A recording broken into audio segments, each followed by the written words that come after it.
ಶ್ರೀಗುರುಭ್ಯೋ ನಮಃ. ಶುದ್ಧಾನಂದೋರಸಂವಿದ್ಯುತಿಬಲಬಹುಲೌದಾರ್ಯವೀರ್ಯಾದೇಹಂ ಚಿಂತಾಸಂತಾಪಲೇಪೋದ್ಭವಮೃತಿಮುಖರಾಶೇಷದೋಷಾತಿದೂರಂ ಸದ್ಭಿರ್ವೈರಾಗ್ಯಭಕ್ತಿಶ್ರುತಿಮತಿನಿಯತಜ್ಞಾನಜಜ್ಞಾನಯೋಗಾತ್ ಗಮ್ಯಂ ವಂದಾ ಮುಕುಂದ ವಂದೇ ಮುಕುಂದಾವಿದಂ ಅಮಲಮಲಂ ಬ್ರಹ್ಮವೇದಾಂತವೇದ್ಯಂ ನಾರಾಯಣಂ ನಮಸ್ಕೃತ್ಯ ನರಂ ಚೈವ ನರೋತ್ತಮಂ ದೇವೀಂ ಸರಸ್ವತೀಂ ವ್ಯಾಸಂ ತತೋ ಜಯಮುದೀರಯೇ. ನಾರಾಯಣಂ ಗುಣೈಃ ಸರ್ವೈರುದೀರ್ಣಂ ದೋಷವರ್ಜಿತಂ ಜ್ಞೇಯಂ ಗಮ್ಯಂ ಗುರುಂಶ್ಚಾಪಿ ನತ್ವಾ ಸೂತ್ರಾರ್ಥ ಉಚ್ಯತೆ. ಶ್ರೀ ಗುರುಭ್ಯೋ ನಮಃ. ಓಂ ಓಂ ಅಥಾಥೋ ಬ್ರಹ್ಮ ಜಿಜ್ಞಾಸಾ. ಓಂ ಬ್ರಹ್ಮಸೂತ್ರ ತತ್ವಪ್ರಕಾಶಿಕಾದಲ್ಲಿ 4ನೇ ಅಧ್ಯಾಯ, 1ನೇ ಪಾದ, 1ನೇ ಅಧಿಕರಣದಲ್ಲಿ 2ನೇ ಸೂತ್ರ ಓಂ ಲಿಂಗಾಚ್ಚ ಓಂ ಹಾಗೆ ಅಂತ ನೋಡಬೇಕು. ತತ್ವಪ್ರಕಾಶಿಕದಲ್ಲಿ ಅವತಾರಿಕೆಯನ್ನು ಕೊಡ್ತಾ ಇದ್ದಾರೆ. ಹೇತ್ವಂತರೇಣ ಶ್ರವಣಾದಿ ಆವೃತ್ತಿಂ ಸಾಧಯತ್ ಸೂತ್ರಂ ಪಠಿತ್ವಾ ವ್ಯಾಚಷ್ಟೆ ಲಿಂಗಾಚ್ಚ ಇತಿ. ಹೇತ್ವಂತರೇಣ ಅಂದ್ರೆ ಹಿಂದಿನ ಸೂತ್ರದಲ್ಲಿ ಲಿಂಗಗಳನ್ನ ಹೇಳಿದ್ರು. ಏನ್ ಹೇಳಿದ್ರು? ಲಿಂಗ ಅಂದ್ರೆ ಹೇತು. ಏನ್ ಹೇಳಿದ್ರು ಅಂದ್ರೆ ಆವೃತ್ತಿ ಯಾಕೆ ಮಾಡಬೇಕು ಅಂತ ಹೇಳಿದ್ರು? ಮಹಾಫಲ ಪಡೆಯೋದಕ್ಕಾಗಿ ಮಹಾಪ್ರಯತ್ನವನ್ನು ಕೂಡ ಪಡಬೇಕು. ಅದು ಸಾಧ್ಯ, ಆದರೆ ಕಷ್ಟ ಸಾಧ್ಯ. ಮಹಾಪ್ರಯತ್ನ ಪಟ್ಟು ಮಾಡಬೇಕು, ಸುಶಕ ಆಗೋದಿಲ್ಲ ಹಾಗೆ ಅಂತ ಹೇಳಿದ್ರು. ಮಹಾಪ್ರಯತ್ನವನ್ನು ಪಡಬೇಕು. ಮೋಕ್ಷಕ್ಕೆ ಮಹಾಫಲ ಸಿಗುವುದರಿಂದ ಆವೃತ್ತಿಯನ್ನ ಮಾಡಬೇಕು ಹಾಗೆ ಅಂತ. ಮತ್ತು ಪ್ರಧಾನ ಕಾರಣ ಯಾವುದು? ಶಾಸ್ತ್ರದಲ್ಲಿ ಉಪದೇಶವಾಗಿದೆ ನೋಡಿ. ನಿನ್ನೆ ಹೇಳಿದರು,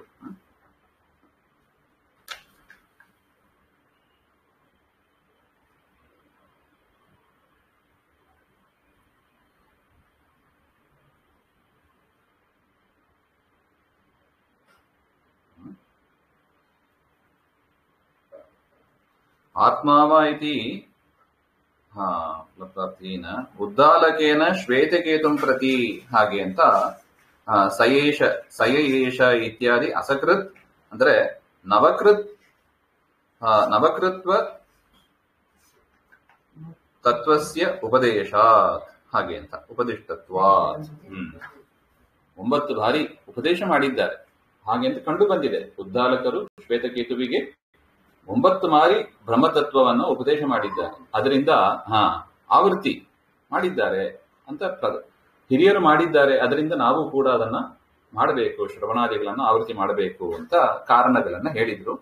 ಹೇತ್ವಂತರೇನ ಮತ್ತೊಂದು ಇಲ್ಲಿ ಈ 2ನೇ ಸೂತ್ರದಲ್ಲಿ ಹೇತ್ವಂತರೇನ ಅಂದ್ರೆ ಇನ್ನೊಂದು ಕಾರಣ. ಹೇತ್ವಂತರ ಅಂದ್ರೆ ಏನು? ಅನ್ಯತ್ ಹೇತು ಹೇತ್ವಂತರಂ ಹಾಗೆ. ಹೇತ್ವಂತರೇನ ಶ್ರವಣಾದಿ ಆವೃತ್ತಿಂ ಸಾಧಯತ್. ಇನ್ನೊಂದು ಶ್ರವಣಾದಿಗಳನ್ನ ಮಾಡಬೇಕು. ಶ್ರವಣಾದಿಗಳು ಅಂದ್ರೆ ಯಾವುದು? ಆದಿಪದದಿಂದ ಯಾವ್ದನ್ನ ಇಟ್ಕೋಬೇಕು? ಧ್ಯಾನ, ಶ್ರವಣ, ಮನನ ಮೂರನ್ನು ಇಟ್ಕೋಬೇಕು ಹಾಗೆ ಅಂತ. ಲಿಂಗಾಚ್ಚ ಇತಿ ನೋಡಿ ಭಾಷೆ. ಇನ್ನೊಂದು ಪ್ರಮಾಣ ಇಲ್ಲ, ಇನ್ನೊಂದು ಹೇತುವನ್ನ ಹೇಳ್ತಾ ಇದ್ದಾರೆ ಈ ಸೂತ್ರದಲ್ಲಿ. ಯಾಕೆ ಮಾಡಬೇಕು ಅಂತ ಇನ್ನೊಂದು ಹೇತುವನ್ನ ಹೇಳ್ತಾ ಇದ್ದಾರೆ.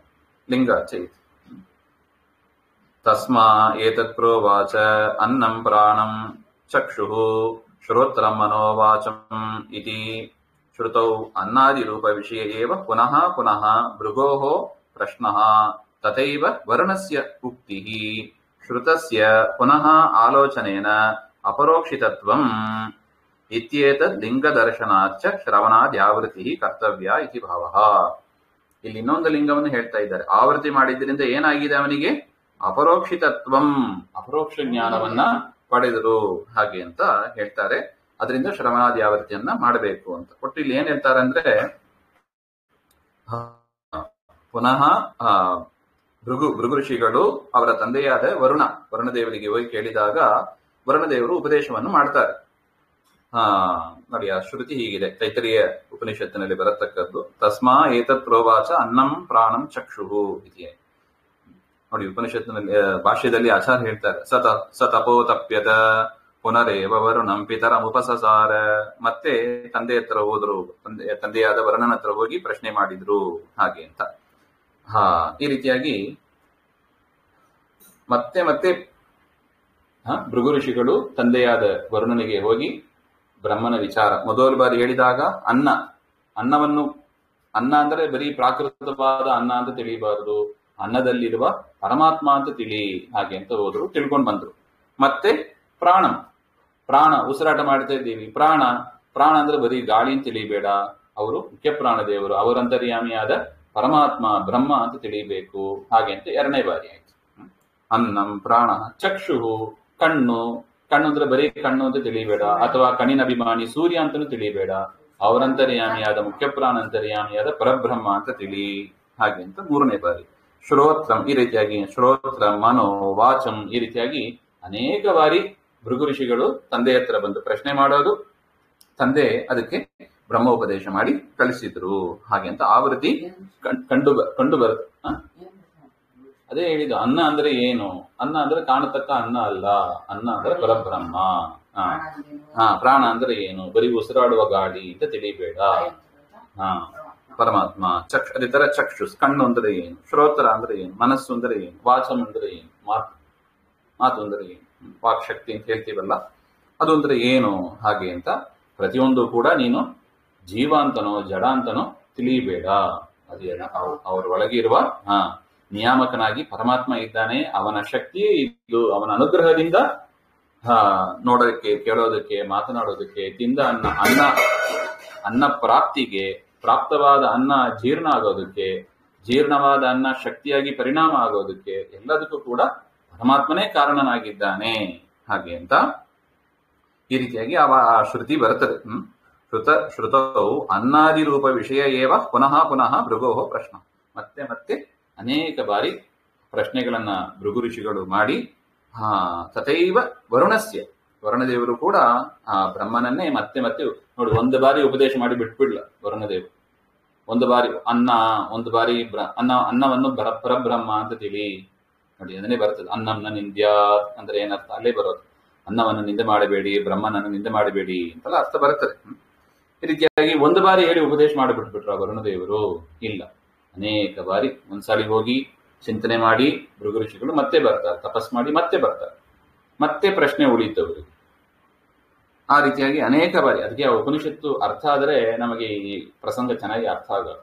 ತೈತ್ರಿಯ ಉಪನಿಷತ್ತು ಅರ್ಥ ಮಾಡ್ಕೋಬೇಕು, ಆಗ ಚೆನ್ನಾಗಿ ಅರ್ಥ ಆಗ್ತದೆ. ಪುನಃ ಆಲೋಚನೆಯನ್ನ ಮತ್ತೆ ಮತ್ತೆ ಈ ರೀತಿ ಆಲೋಚನೆ ಮಾಡಿದ್ರಿಂದ ಏನಾಯ್ತು ಭೃಗು ಋಷಿಗಳಿಗೆ?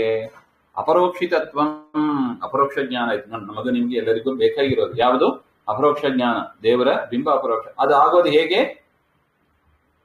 ಆವೃತ್ತಿ ಮಾಡುವುದರಿಂದಲೇ, ಹಾಗೆ ಅಂತ ತೈತರಿಯ ಉಪನಿಷತ್ತು ಹೇಳ್ತಾ ಇದೆ. ಅದರಿಂದ ಆವೃತ್ತಿಯನ್ನು, ಶ್ರವಣ ಮನನಾದಿಗಳ ಆವೃತ್ತಿಯನ್ನ ಮಾಡಬೇಕು, ಕರ್ತವ್ಯ. ಹಾಗೆ ಅದರಿಂದ ಶ್ರವಣಾದಿ ಆವೃತ್ತಿ ಕರ್ತವ್ಯ ಇತಿ ಭಾವ, ಅದನ್ನ ಇಲ್ಲಿ ಹೇಳ್ತಾ ಇದ್ದಾರೆ. ಅಲ್ಲಿ ಶ್ರುತಿಯಲ್ಲಿ ತಪಸ ಅಂತ ಇದೆ. ತಸ್ಮಾತ್ ಏತತ್ ಪ್ರೋವಾಚ ಅಲ್ವಾ, ಅಲ್ಲಿ ಭಾಷ್ಯದಲ್ಲಿ ಸ ತಪೋ ತಪ್ಯತ ಹಾಗೆ ಅಂತ. ಅಲ್ಲಿ ತಪಸ ಅಂದ್ರೆ ಏನರ್ಥ?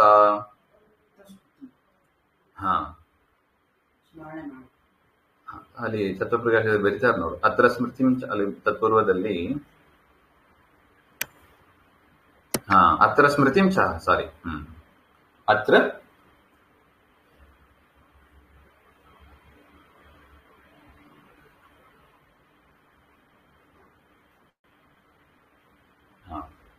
ಅತ್ರ ಸ್ಮೃತಿಂ ಚ ಆಹ.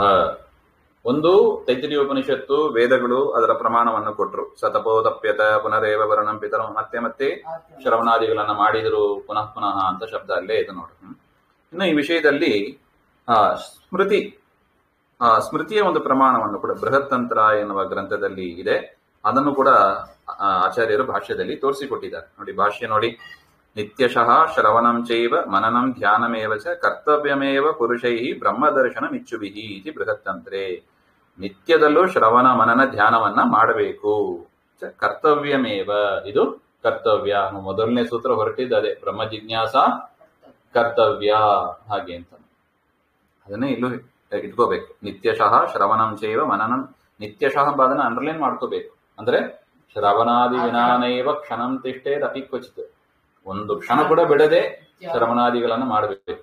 ಅಲ್ಲ, ಉಪನಿಷತ್ತು 10 ಉಪನಿಷತ್ತಿದೆ, ಅದನ್ನ ನಿತ್ಯ ಓದಿದ್ರು ಕೂಡ ಏನು 2-3 ದಿವಸದಲ್ಲಿ ಮುಗಿದೋಗ್ತದೆ ಹಾಗಂತ ಹೇಳಿದ್ರೆ ಅದನ್ನ ಆವೃತ್ತಿ ಮಾಡ್ಬೇಕು. ಆವೃತ್ತಿ ಮಾಡಿದ್ರೆ ನಿತ್ಯಶಃ ನಿತ್ಯ ಮಾಡ್ಲಿಕ್ಕಾಗ್ತದೆ.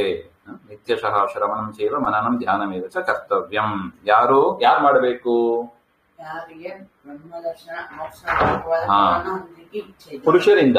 ಪುರುಷರಿಂದ ಮಾಡಲ್ಪಡಬೇಕು. ಅದು ಸ್ತ್ರೀಯರು ಇರಬಹುದು, ಪುರುಷರು ಇರಬಹುದು. ಪುರುಷೈಹಿ ಕರ್ತವ್ಯಂ. ಎಂತಹ ಪುರುಷರು? ಬ್ರಹ್ಮದರ್ಶನಂ ಇಚ್ಛುಭಿಹಿ. ಪರಮಾತ್ಮನ ಬಿಂಬಾಪರೋಕ್ಷವನ್ನ ಪಡೆಯಬೇಕು ಅಂತ ಯಾರಿಗೆ ಇಚ್ಛೆ ಇದೆಯೋ ಅಂತ ಪುರುಷರಿಂದ ನಿತ್ಯಶಃ ನಿತ್ಯದಲ್ಲೂ ಶ್ರವಣಾದಿಗಳು ಮಾಡಲ್ಪಡಬೇಕು. ಹಾಗೆ ಅಂತ ಇತಿ ಆವೃತ್ತಿ ಅಧಿಕರಣ. ಇಲ್ಲಿ ಈ ರೀತಿಯಾಗಿ ಬೃಹತ್ ತಂತ್ರದಲ್ಲಿ ಹೇಳಿದ್ದಾರೆ. ಹಾಗೆ ಅಂತ ನಿತ್ಯಶಃ ಅತಃ ಜ್ಞಾನಾರ್ಥಂ ಶ್ರವಣಾದಿ ಆವೃತ್ತೇಹೇ ಜ್ಞಾನಾರ್ಥಂ ಅಂದ್ರೆ ಯಾವ ಜ್ಞಾನ? ಅಪರೋಕ್ಷ ಜ್ಞಾನ. ಬ್ರಹ್ಮ ಅಪರೋಕ್ಷ ಜ್ಞಾನಕ್ಕಾಗಿ ಶ್ರವಣಾದಿ ಆವೃತ್ತೇಹೇ ಶ್ರವಣಾದಿ ಆವೃತ್ತಿಗಳು ಕರ್ತವ್ಯಾದಿ ಉಕ್ತಂ ಶ್ರವಣಾದೀನಾಂ ಜ್ಞಾನ ಸಾಧನತ್ವಂ ಇತಿ ಸಿದ್ಧಂ. ಕರ್ತವ್ಯ ಅಂತ ಹೇಳಿದ್ರಿಂದ ಏನಾಯ್ತು? ಆ ಬ್ರಹ್ಮ ಅಪರೋಕ್ಷಕ್ಕೆ ಯಾವುದು ಸಾಧನ ಆಯಿತು? ಪ್ರಧಾನ ಸಾಧನ ಯಾವುದು? ಶ್ರವಣಾದಿಗಳೇ. ಶ್ರವಣಾದಿಗಳ ಆವೃತ್ತಿಯೇ ಜ್ಞಾನ ಸಾಧನ ಹಾಗೆಂಬುದು ಸಿದ್ಧ. ಪೂರ್ವಪಕ್ಷ ಏನ್ ಹೇಳಿದ್ರು? ಪೂರ್ವಪಕ್ಷ ಸಾಕು, ಶ್ರವಣಾದಿಗಳು ಜ್ಞಾನ ಸಾಧನ ಅಲ್ಲ ಅಂತ ಹೇಳಿದ್ರು. ನೋಡು, ಪೂರ್ವಪಕ್ಷದ ಫಲ ಏನು? ಪೂರ್ವಪಕ್ಷದ ಫಲ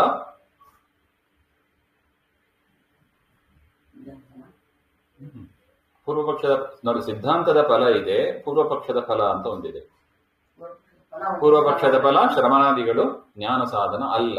ಹಾಗೆ ಪೂರ್ವಪಕ್ಷ ಫಲ ಏನು? ಅದಕ್ಕೆ ಬೇಕಾದ ಕಾರಣಗಳನ್ನೆಲ್ಲ ಕೊಟ್ಟಿದ್ದಾರೆ ಅವರು.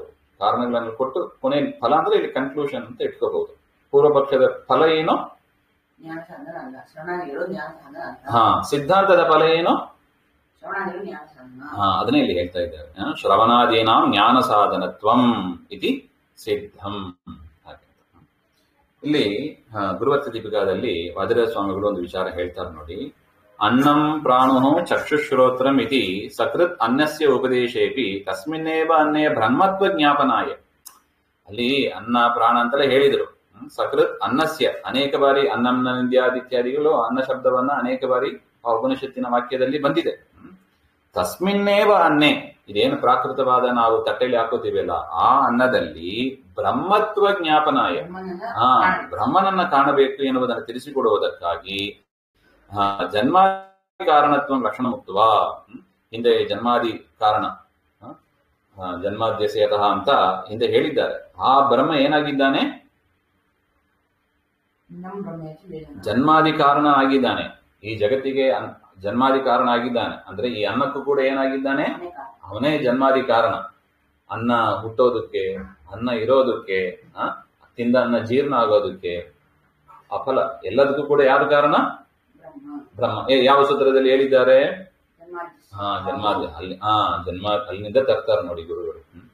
ಅದರಿಂದ ನಾವೇನ್ ಅನ್ನ, ಅದೇ ತರ ಪ್ರತಿಯೊಂದಕ್ಕೂ ಅನ್ನ ಪ್ರಾಣ ಚಕ್ಷು ಶ್ರೋತ್ರ ಎಲ್ಲದಕ್ಕೂ ಕೂಡ ಜನ್ಮಾದಿ ಕಾರಣ ಯಾರಾಗಿದ್ದಾನೆ? ಬ್ರಹ್ಮನೇ ಆಗಿದ್ದಾನೆ. ಇದು ಬ್ರಹ್ಮನ ಲಕ್ಷಣ. ಜನ್ಮಾದಿ ಕಾರಣತ್ವಂ ಲಕ್ಷಣಂ ಉಕ್ತ್ವಾ ಅನ್ನಂ ಬ್ರಹ್ಮೇ ದಿವ್ಯಜಾನಾತ್. ಅನ್ನನನ್ನೇ ಬ್ರಹ್ಮ ಎಂದು ತಿಳಿ. ಇತಿ ಪುನಃ ಅನ್ನಸ್ಯೈವ ಬ್ರಹ್ಮತ್ವ ಜ್ಞಾನ ಕೀರ್ತನಾ ಇತಿ ಭಾವೇನ ಅನ್ನಾದಿ ರೂಪ ವಿಷಯ ಇತಿ. ತತ್ವಪ್ರಕಾಶಿಕಾದಲ್ಲಿ ಶ್ರುತೌ ಅನ್ನಾದಿ ರೂಪ ವಿಷಯ ಏವ ಪುನಃ ಪುನಃ ಅಂತ ಇದೆ. ಅನ್ನಾದಿ ರೂಪ ವಿಷಯವನ್ನೇ ನಾವು ಪ್ರಶ್ನೆ ಮಾಡಿದ್ರು. ಅನ್ನಾದಿ ರೂಪ ವಿಷಯ ಅಂದ್ರೆ ಏನು? ಅದನ್ನ ಗುರುವರ್ತ ದೀಪಿಕಾದಲ್ಲಿ ಸ್ಪಷ್ಟಪಡಿಸ್ತಾ ಇದ್ದಾರೆ. ಪುನಃ ಅನ್ನಸ್ಯೈವ ಬ್ರಹ್ಮತ್ವ ಜ್ಞಾನ ಕೀರ್ತನಾತ್ ಇತಿ ಭಾವೇನ ಆಹ ಅನ್ನಾದಿ ರೂಪ. ಅನ್ನಾದಿ ರೂಪ ವಿಷಯ ಅಂದ್ರೆ, ಅನ್ನಾದಿ ರೂಪ ವಿಷಯ ಅಂದ್ರೆ ಏನರ್ಥ? ಅದು ಎಲ್ಲಿ ಹೇಳಿದ್ದಾರೆ? ಅನ್ನಂ ಬ್ರಹ್ಮೇತಿ ವೇದಾನಾತ್ ಅಂತ ತೈತ್ರಿಯೋಪನಿಷತ್ತಲ್ಲಿ ಬಂದಿದೆ. ಅನ್ನವನ್ನೇ ಬ್ರಹ್ಮ ಎಂದು ತಿಳಿ ಹಾಗೆ ಅಂತ ಬಂದಿದೆ. ಅದರಿಂದ ಪ್ರತಿಯೊಂದಕ್ಕೂ ಅದೇ ತರ ಪ್ರಾಣ ಚಕ್ಷು ಶ್ರೋತ್ರ ಅದೆಲ್ಲವನ್ನು ಕೂಡ ಹುಟ್ಟಿಸಿದವ, ಅದನ್ನ ರಕ್ಷಣೆ ಮಾಡುವವ, ಅದನ್ನ ನಿಯಮನ ಮಾಡುವವ, ಕಂಟ್ರೋಲರ್, ಎಲ್ಲವೂ ಕೂಡ ಪರಬ್ರಹ್ಮನೇ ಆಗಿದ್ದಾನೆ. ಈ ರೀತಿಯಾಗಿ ಬ್ರಹ್ಮನನ್ನ ತಿಳಿಬೇಕು. ಬ್ರಹ್ಮನನ್ನ ಏನು ತಿಳಿಯಬೇಕು? ಜನ್ಮಾದಿ ಕಾರಣ ಅಂತ ತಿಳಿಬೇಕು. ಯಾವುದಕ್ಕೆ? ಇಡೀ ಜಗತ್ತಿಗೆ, ಜಗತ್ತಿನಲ್ಲಿ ಏನೇನಿದೆಯೋ ಎಲ್ಲದಕ್ಕೂ ಕಾರಣ. ವಿಶೇಷವಾಗಿ ಇಲ್ಲಿ ಅನ್ನ ಪ್ರಾಣ ಚಕ್ಷು ಶ್ರೋತ್ರ ಮನಸ್ಸು ಅಂತ ಹೇಳಿದ್ದಾರೆ. ಇನ್ನು ಭಾವಬೋಧದಲ್ಲಿ ಒಂದು ಮಾತಿದೆ.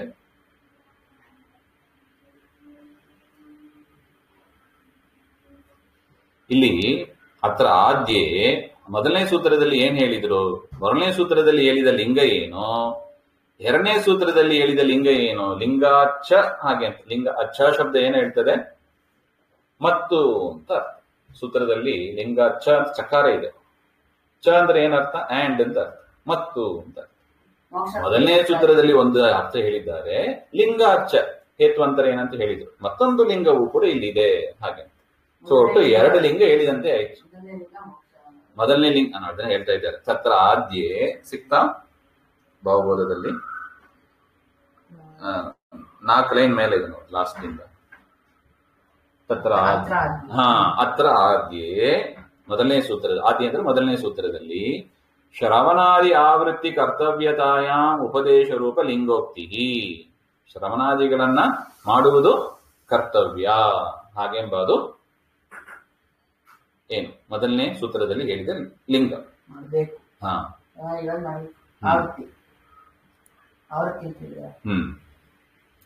ಶ್ರವಣಾದ್ಯಾವೃತ್ತಿ ಕರ್ತವ್ಯತಾಯಾಂ ಉಪದೇಶ ರೂಪ ಲಿಂಗೋಕ್ತಿ. ದ್ವಿತೀಯೇ ಶ್ರವಣಾದಿ ತ್ರಯಾಣಾಂ ಆವೃತ್ತೇ. ಶ್ರವಣಾದಿ ತ್ರಯ ಅಂದ್ರೆ ಯಾವುದು? ಶ್ರವಣಾದಿಗಳನ್ನ ಆವೃತ್ತಿ ಮಾಡುವುದು ಕರ್ತವ್ಯ ಅಂತ ಹೇಳಿದ್ದಾರೆ. ಇಲ್ಲಿ ಶ್ರವಣಾದಿ ತ್ರಯವನ್ನು ಕೂಡ ಆವೃತ್ತಿ ಮಾಡುವುದು ಕರ್ತವ್ಯ ಅಂತ ಲಿಂಗೋಕ್ತಿ.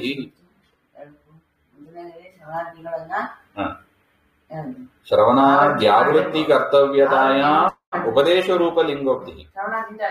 ಶ್ರವಣಾದಿಗಳನ್ನ ಮಾಡಬೇಕು ಕರ್ತವ್ಯ ಅಂತ ಉಪದೇಶ ಇದೆ.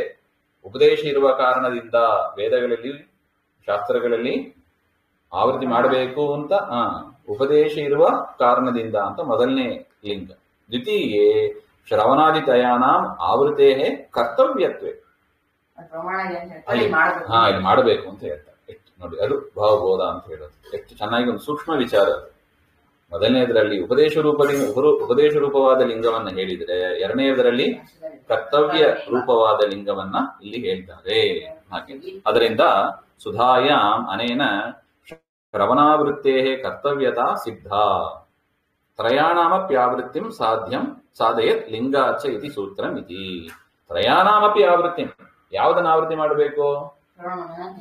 ಮೂರನ್ನು ಮಾಡಬೇಕು. ಹೌದು, ಮೂರನ್ನು ಕೂಡ ಆವೃತ್ತಿ ಮಾಡಬೇಕು ಹಾಗೆ ಅಂತ. ಯಾತಕ್ಕಾಗಿ ಅಪರೋಕ್ಷ ಜ್ಞಾನಾರ್ಥ ಅಂತ ಬರೀತಾರೆ. ಅತಃ ತಸ್ವೇವಂ ಶ್ರವಣಾದ್ಯಾವೃತ್ತಿ ತಸ್ಯ ಅಪರೋಕ್ಷ ಜ್ಞಾನಾರ್ಥತ್ವಂ ಹಾಗೆ.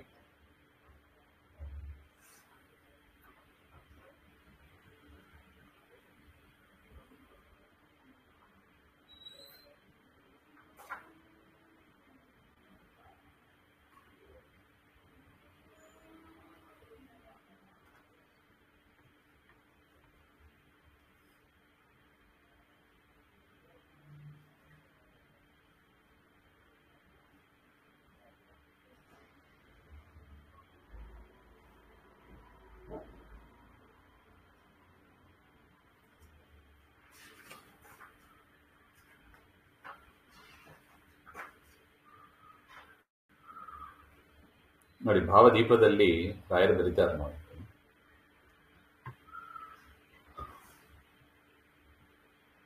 ಓಂ ಲಿಂಗಾಚ್ಛ ಓಂ. ಭಾಷ್ಯೋಕ್ತ ವಾಕ್ಯೆ ಸಿಕ್ತಾ? ಭಾಷ್ಯೋಕ್ತ ವಾಕ್ಯೆ ಆಲೋಚನ ಪ್ರತೀತಾವಪಿ ಬ್ರಹ್ಮ ವಿಷಯತ್ವ ಅಪ್ರತೀತೆ ಪೂರ್ವವಾಕ್ಯೋಕ್ತಿ ಪೂರ್ವಂ ಭಾಷ್ಯಂ ವ್ಯಾಚಷ್ಟೇ ಹಾಗೆ ಅಂತ ಹೇಳ್ತಾರೆ. ತಸ್ಮಾ ಏತದ್ ಇತ್ಯಾದಿನ ತಸ್ಮೈ ಭೃಗವೇ ವರುಣ ಪ್ರೋವಾಚ. ಅಂದರೆ ಭೃಗುವಿಗೆ, ತನ್ನ ಮಗನಾದ ಭೃಗುವಿಗೆ ವರುಣ ಹೇಳಿದ್ರು ಹಾಗೆ. ಏನು? ತದ್ವಿಜ್ಞಾಯ ಪುನರೇವ ವರುಣಂ ಪಿತರಮುಪಸಸಾರ. ವರುಣದೇವರು ಏನು ಹೇಳಿದರೋ ಅದನ್ನ ಇಟ್ಟುಕೊಂಡು ತಪಸ್ಸು ಮಾಡಿ ಬಂದು ಮತ್ತೆ ಪುನರೇವ ವರುಣಂ ಪಿತರಮುಪಸಸಾರ. ಮತ್ತೆ ಭೃಗು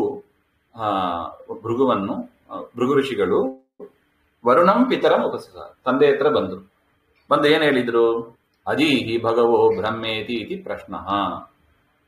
ಭಗವಂತನನ್ನು ನಾನು ತಿಳಿದಿದ್ದೇನೆ ಹಾಗೆ ಅಂತ.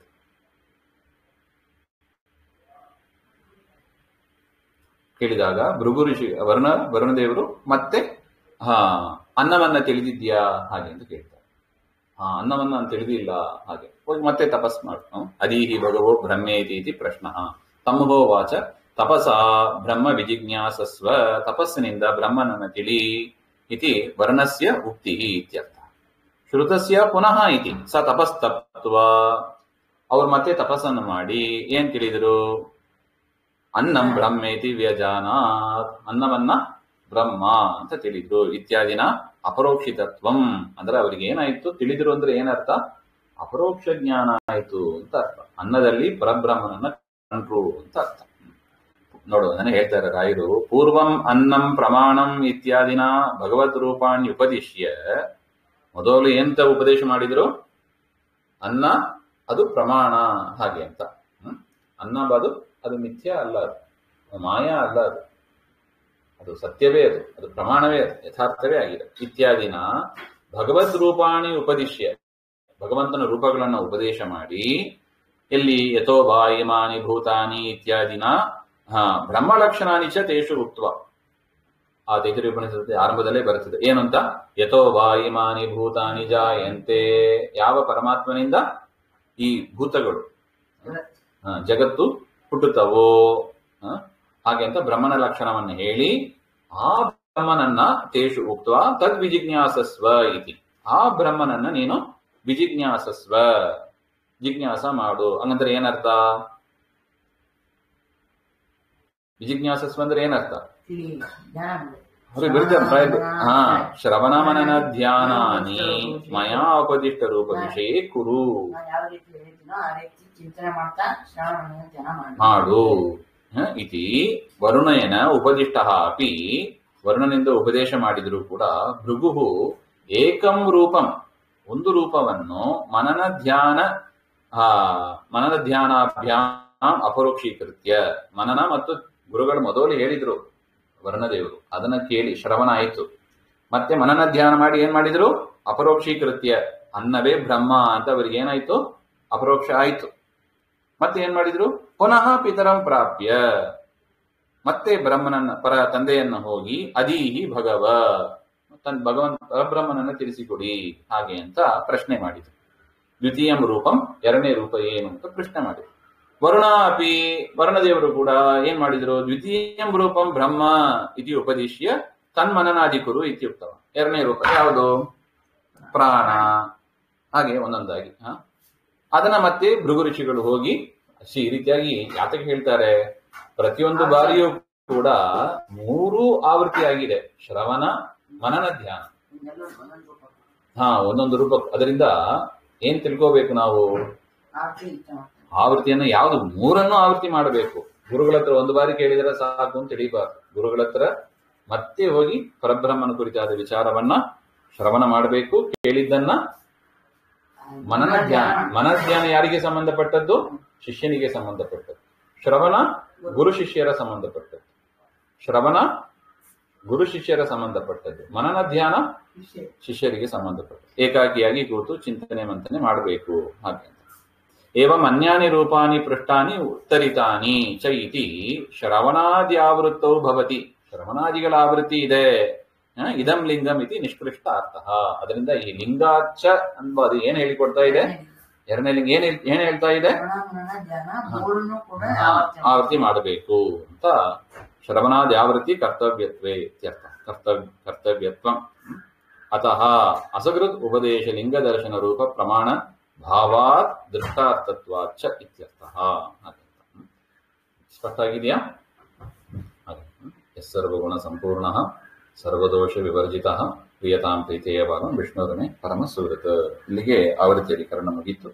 ಎರಡನೇ ಅಧಿಕರಣ ಆತ್ಮೋಪಗಮಾಧಿಕರಣ. ಅದನ್ನು ಮತ್ತೆ ನೋಡೋಣ. ಶ್ರೀಮಧ್ವಾಂತರ್ಗತ ಶ್ರೀಕೃಷ್ಣ ಅರ್ಪಣಮಸ್ತು. ಶ್ರೀ ಹರೇ ನಮಃ.